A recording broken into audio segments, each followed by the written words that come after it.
DFS back here. This is Vinnie. I just wanted to let's get our content, not just want to. Let's get to our college football content for the week. So as always, as I mentioned in the notes and the summary, I guess, at the bottom, we will have kind of links to our website, which I'll have my full article on there for everybody. Kind of a full breakdown about what we're going to talk about here, which is a game-by-game breakdown, who I like, who I don't like, as well as at the bottom, kind of my player pool. And in bold, I'll have my my top plays for each of those categories. So quarterback, running back, receiver. So if you want to watch this multiple times, awesome. Hopefully you guys subscribe, whether it's podcast or on YouTube. But if you don't, that's cool. You're just watching and you want to check out the website. It's free. You just have to sign up and you will get all of our content, both for college, NFL, still working out for some baseball, possibly and NBA to kind of close out the year and open up NBA season. But for now, we are a football crew. So college has been pretty successful this year. I think I'm net positive to start. Last week was a little bit weird. Ole Miss and Alabama, I think, disappointed just about everybody. Luckily, I had a few hedge stacks with Malik Cunningham, which we'll get to again this week as we do every week. But yeah, Ohio State, Mississippi kind of disappointed. I mean, Alabama dominated them. But at the same time, they just didn't really put up the ceiling game that we were all kind of expecting. The over-under was like almost 80. So we didn't get the shootout, but, it is what it is. Welcome to the sports and college football with the variance. But let's rock and roll this week. So we have a 12-game slate. This is DraftKings specific. Obviously, a lot of these plays could be transferable to FanDuel, but there's probably a few games over there which I won't get to, but should be in the article. So game number one, let's do it. South Carolina at Tennessee. Tennessee is a 10.5-point favorite with a 57 over/under.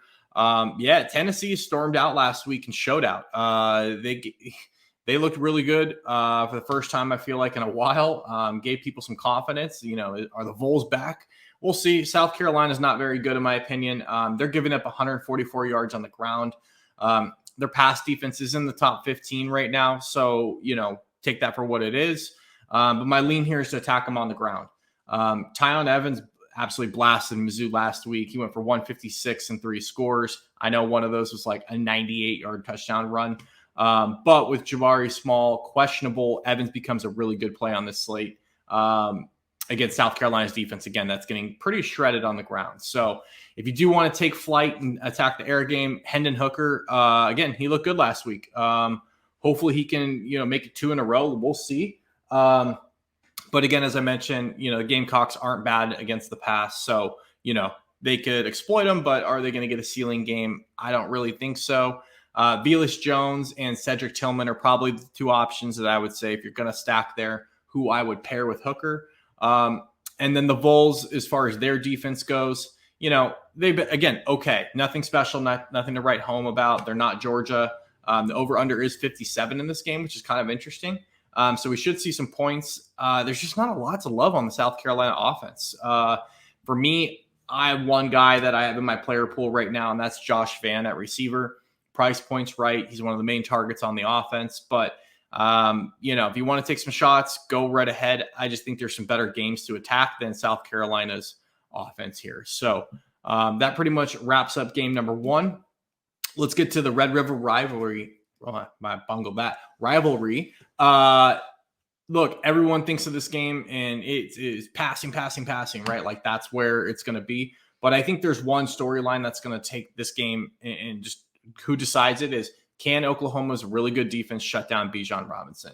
He's the guy that makes everything go for that offense for the Longhorns. They currently have the 7th ranked rushing defense in the country. Oklahoma does. They obviously haven't faced a guy like Robinson. Nobody has until you do. He's the best running back in the country. And he's the focal point of that offense. If Oklahoma can slow him down, it's going to be an interesting day for Texas. But I just don't know if he can. He does it through the ground, obviously, but through the passing game as well. We've seen him take, swing passes 60 yards for touchdowns this year. So can Oklahoma slow him down? We'll find out. Going into the actual game piece and some of the players that I like, Spencer Rattler, he's been struggling. He looked better last week versus Kansas State, but He's still at a high price tag that I don't have a whole lot of interest in. The offense just has not clicked. And, you've got Mario Williams, Mike Woods, Jadon Hasselwood, Mims, who I don't know what's happened to him, but it's just not clicking, right? So I think Oklahoma is one of those teams that they've got the skill set. You can always play them if you anticipate a shootout here. I'm just not going to go there. I don't think, maybe I'll pick off a receiver or two from Oklahoma because the price is so cheap, but it's not really like a core play for me here this week. So the running game as well, Brooks and Gray, you can play it again, but both guys are timeshare and they're both inconsistent. So I just think there's better plays, from a DFS perspective. Can't wait to watch the game, but from the Oklahoma side of the ball, I just don't really feel confident like in any one of these guys. So moving over to Texas, I hit on him. Bijan Robinson, he's in a tough matchup. Oklahoma's defense is really good, especially against the run game. But they're going to do everything in their power to stop him, right? These guys, it's not a rollover game. They have 5-star recruits all over that defense. But, we'll see. We'll see what gives. I think he's always a good play. He's always a guy you have to consider because he has 30, 40, 50-point upside. But I don't know if he quite gets ceiling there. If he does, this guy might lock in the Heisman if he dominates Oklahoma this weekend. So you've got that in the ground game. I do kind of like the passing game, though. Casey Thompson, he's been good. I think Oklahoma is doing what I expect him to do, which is bring everybody up to try to stop Robinson. You should have Winnington and Worthy be able to run free. And if Casey Thompson can hit a few big plays here, he could hit value at a pretty decent price. So I have a little bit of interest in the Texas passing game as well as, Bijan Robinson, again, a guy to always consider. So that does it for that game. Arkansas, Ole Miss. We got a 67 over under here. Battle of the teams who had high expectations and got waxed last week is what I wrote. Arkansas currently has the number 2 ranked passing defense in the country. But Ole Miss, that's obviously what they want to do. That's their strength.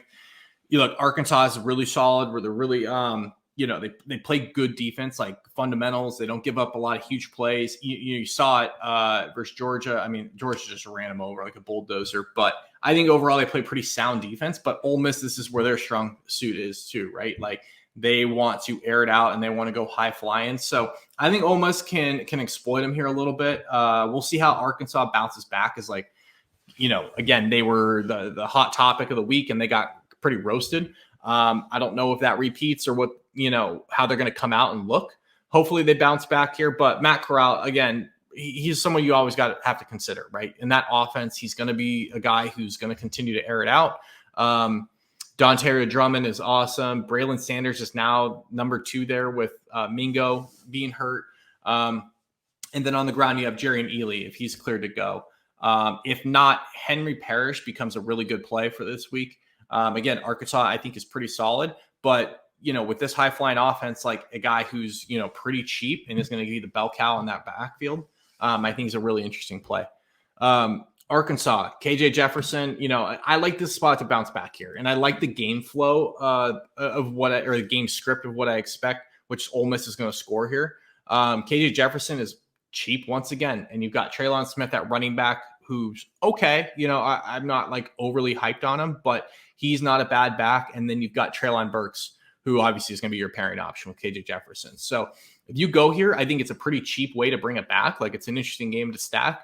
But you can also bring back Arkansas as like a second stack on other teams as well to, get kind of a full package that's cheap. So I have a little bit of interest in this game for sure.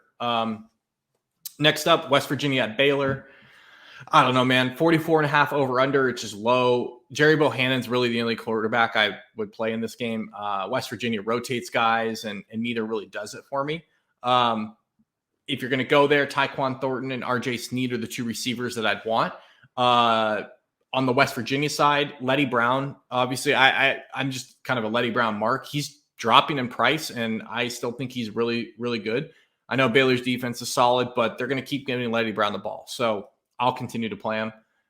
You've got Winston Wright as their main target for West Virginia at receiver, and Sam James could also be in consideration here. So I will not be playing the quarterback for West Virginia, but there's pieces all over this game that I think you can go to. So next up, Maryland at Ohio State. we have, let's see here. I mean, Maryland got absolutely smoked last week versus Iowa. That game was ugly. They lost their top receiver, and now they got to go to the shoe and play Ohio State. So needless to say, I don't really love Maryland here. There's one guy I think you can consider from Maryland's side of the ball, and that's Rakeem Jarrett. He's their best receiver now, for sure. He's the only guy. So sure, Ohio State's going to try to stop him, but he should have a major target share in this game. Definitely not a core play, but if you're going to go there. On the other side of the ball, pretty much everyone's in play, in my opinion. CJ Stroud, Trevion Henderson, who's taken over the lead back duties, Chris Olave, Garrett Wilson, Jackson Smith-Njigba. All these guys are very much in play. Ohio State should absolutely wax Maryland here. And I made the mistake last week thinking they'd get up and, kind of throttle down. And, you kind of forget that Ohio State needs to they need to get back into people's good graces. I think a 50 spot here is definitely in play. And they're not going to slow down until I think they hit that mark. So love Ohio State here this weekend. Next up, Michigan State at Rutgers. Rutgers is a weird team. They're scrappy. They're going to play tough, but I think Michigan State has too much firepower here. I don't think Rutgers necessarily keep it that close. They don't really have much on offense, but, I also don't think Michigan State, for as talented as they are, they don't really blow teams out either. It's like kind of a typical Big Ten team, but they do have a lot of pieces there that are interesting. Peyton Thorne has had a really good season. He's a really good fantasy quarterback, in my opinion. You've got Jaden Reed and Jalen Naylor. They're a receiver who are really good. And then Kenneth Walker, who's been awesome since transferring there. So I think all four of those pieces are very much in play. Again, I don't know, you can obviously pair a receiver with a quarterback, but I'm not sure if I'm going like 4 or 5 pieces from this game. I don't really know what to expect here. Honestly, Rutgers, they play tough. They play scrappy. This could be a very weird matchup for them at Rutgers. For Michigan State, that is. So I do like pieces from this game, but I don't love it from like a game stacking standpoint, if that makes sense. So those guys I mentioned are in my player pool. I'll be picking guys off here and there based on pricing and based on what I see could work. So next up is probably, if not my favorite, one of my favorite games this weekend, which is Louisville at Virginia. We've got a 70 over under here. Virginia's a 3-point dog at home. Malik Cunningham, aka Mini Lamar, is the dude's just amazing. He's gonna throw it. He's gonna run it. He's gonna get you touchdowns for both. He's just the definition of an awesome college fantasy quarterback. On the other side, you've also got Brennan Armstrong, who pretty much does the same thing. So I think we see some major fireworks in this game. I've played Cunningham a few weeks this year already, and I pretty much cash every time I play that lineup. So Marshawn Ford's Cunningham's best receiver, in my opinion. They do spread the ball out quite a bit. So I've even played Malik kind of by himself and been totally fine with that. I don't think you have to pair him with anyone. What I think is interesting is you could go Brennan Armstrong, who has some more specific targets that he goes to, which is Dontavian Wicks, Keaton Thompson, who is completely mispriced this week, and Brian Kemp. Those 3 guys are all very stackable with Armstrong, and you could easily bring it back with Cunningham this week if you're going to roll in that game and you believe in that game. So Cunningham's just a really awesome piece, and I think the pricing this week is cheap enough that you could fit him into a lot of lineups as kind of your one-off pay-up guy. And there's some running back value that we will get to, but that we could really, exploit and take advantage of. So love Malik Cunningham, and then the Virginia side of the ball should be solid as well. Georgia at Auburn, on paper, this says this is going to be kind of a dogfight. 47 over under. Auburn's a 16-point dog at home. After last week, and I've been saying this for a few weeks now, I want no piece of Georgia's defense. Those guys are one of the best defenses I've ever seen at the college level. I'll have no one from Auburn. I just won't. If somebody blows it away, I'll tip my cap to them, and somebody takes down a stack or whatever, or goes off, hats off to you, but I'm just not attacking it. That's not something I want to do.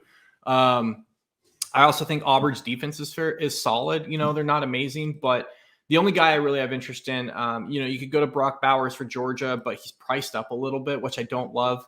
But James Cook, he's 4,200, I believe, at running back. He's 4,400. Sorry, he's kind of a split carry guy. there at Georgia. And, Zamir White, I just don't know if he's the traditional bell cow that you might think of with Georgia. So Cook is going to get involved. He's going to get involved in the passing game. And I think at that price tag, I would probably ride with him over White. So James Cook's really the main guy from this game that I have interest in, and the guy that I'm going to probably, stick to. Next up, Boise at BYU. BYU's a 6-point favorite. Huge matchup here for the WAC. BYU, I mean, they're awesome, right? They're a really good team. They're from top to bottom. They play sound football. They've got talent. But Boise always brings the heat against these guys. They're a huge rivalry game. We're expecting to have Jaron Hall back pulling the trigger for BYU this week. And that was kind of a late scratch last week. So he's right there. He should be good to go. His main weapons are Romney, Powell, Rex, and then you got Algier on the ground, who had an absolutely monster game last week after their quarterback got knocked out. The one thing that's interesting here is Boise's given up almost 200 yards a game on the ground. So whereas I love the BYU passing game with Hall coming back, Algier is one of the top running backs on the slate this week. I think he's going to be a core play for me.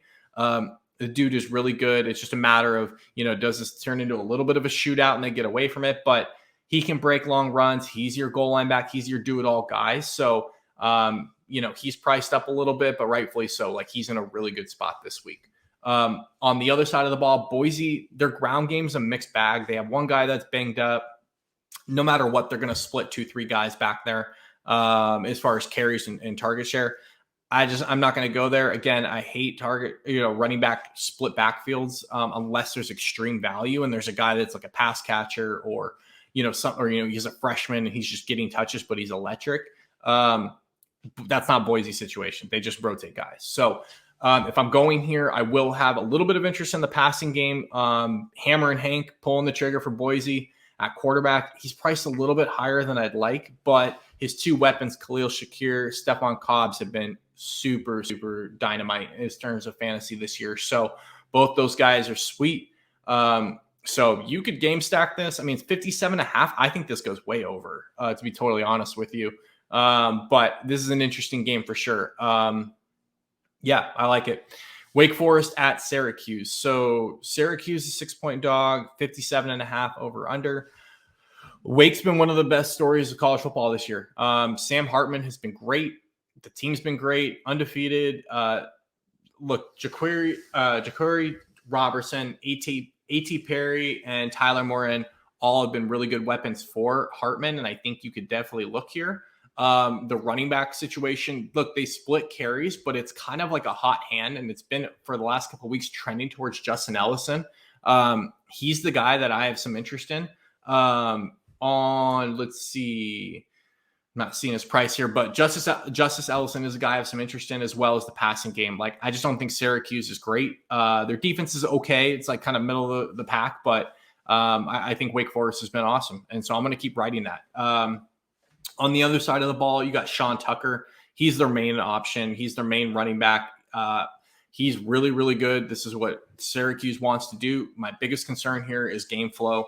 If Wake Forest gets up 2-3 touchdowns, does he get washed out of the game plan? He can still pop in some touchdowns, at the goal line or something like that. But we want a game flow if you're playing Sean Tucker where, Wake does not have their A game and they can just kind of control the game here. Because if they get into a shootout, I think Syracuse gets blown out. So yeah, that's kind of where I'm liking this. And then if you go down here, let's see, Wisconsin, Illinois. All right. So Illinois is another situation. I don't have any interest in them. Very similar to Auburn. I don't want to screw with Wisconsin's defense. Look, I know they've lost 2 straight, Notre Dame and Michigan. Michigan kind of handled them pretty easily. But I think Wisconsin kind of gets back to it here. Illinois is not the same offense as those guys. They don't have the same talent level. Illinois' strongest point is running the football. That also happens to be Wisconsin's strength, right? Is stopping the run. So I don't really have a lean here. I'm not going to play anybody from Illinois. For Wisconsin, I don't trust that offense either. Chez Mellusi is the main running back. He's the guy I think if you're going to play this game, that's where you go. But, a 42 over under, I mean, come on. I think there's just better games, honestly. The next one is kind of our primetime big game of the week. I'm very curious on how this one's going to play out. Part of me thinks it could be, a phone booth knockout, punch out fight. But part of me thinks we could see some scoring here. Penn State at Iowa. Right now, it's got a 41.5 over under. I kind of love the over here. I just think you get into games like this and both teams want to bring their A game. I think both teams will have some trick plays dialed up. And they both have pieces, right? So I know defenses are good, but they're not like phenomenal, right? So I do think there could be some scoring here. Penn State, Sean Clifford and Jahan Dotson. I mean, their connection's pretty special right now. Clifford's looked a lot better this year. I think James Franklin, I think he's chasing a natty, right? And looking to make the playoffs. So he's going to come out guns blazing, I think, in this game. Iowa on the other side of the ball. Look, there's some guys that can do some damage to the passing game. I like Sam Laporta at receiver. He's really cheap. He's been their main guy on the outside. But Tyler Goodson is where it goes. Everything runs through Goodson on the ground. So I don't mind any of these guys here, whether it be Clifford, Dotson, Goodson, or Laporta. And I think this game could be a nice little, interesting slate. It's not a night game. The fans are going to be there. It's going to be packed and jammed. And emotions running high, but it's not like, they're going to Penn State in a whiteout situation where it's really difficult to play. I think both these teams, kind of overplay their expectation in terms of points scored this week. So kind of wrapping things up. Again, in my article, I list all my plays, but Malik Cunningham, Stroud, and Armstrong up top is who I really like. Hartman is somewhere in the mid that I would say quarterback-wise is who I have the most interest in. And then down low is KJ Jefferson. I'm probably not going below that in the quarterback position, especially on DraftKings. Running back up top, I think my two favorite are probably Kenneth Walker and Tyler Algier. Middle tier, I'm probably going Tyon Evans and Letty Brown. Those are my two favorite, although Goodson's right there as well. So, I'll do a little bit more digging there. I'll probably have all three for sure in some lineups. And then down low, I'm probably looking to James Cook as like a $4,400 punt if I'm going to look that way. So receivers, look, in my article, there's like 100 guys. Well, there's not 100 guys. There's like 10, 20. But there's so many games, right? There's 12 games. You're talking for spread offenses. I mean, the player pool is gigantic. So I'll try to keep this short. Up top, my favorites are Drummond, Shakir, Dotson, and Wilson. Wilson being from Ohio State. If I'm dropping down kind of into that mid 5, 6K range, Robertson from Wake Forest and Treylon Burks from Arkansas are, in that mid 6 range. I like Gunnar Romney and Whittington from BYU in Texas. Dropping down a little bit further, I do like Braylon Sanders at 5,500. He's still too cheap. I know they raised him up from last week being the number 2 guy there. I think he's still too cheap. And then if you go way down low, my punts, I'm probably looking at Keaton Thompson and Sam Laporta. So those guys are in the 4Ks. And like I said, I think there's some value at each and every position this week. And it's a pretty flat structure overall. You don't have, 6 quarterbacks in the 10K range, which is going to force everybody to either take a stand and pay up there. Or you're going to have to, punt, go down at quarterback, but the most common build is going to be a little bit different this week. So it should be kind of an interesting slate. If you want to go up at running back, there's guys, up at quarterback, there's guys, receiver. It should be a fun one. So my lean right now is I'm going to be playing a little bit more in the middle tier in terms of the running back position. Same thing with quarterback. I'll probably hang in the 8s and 9s for the most part.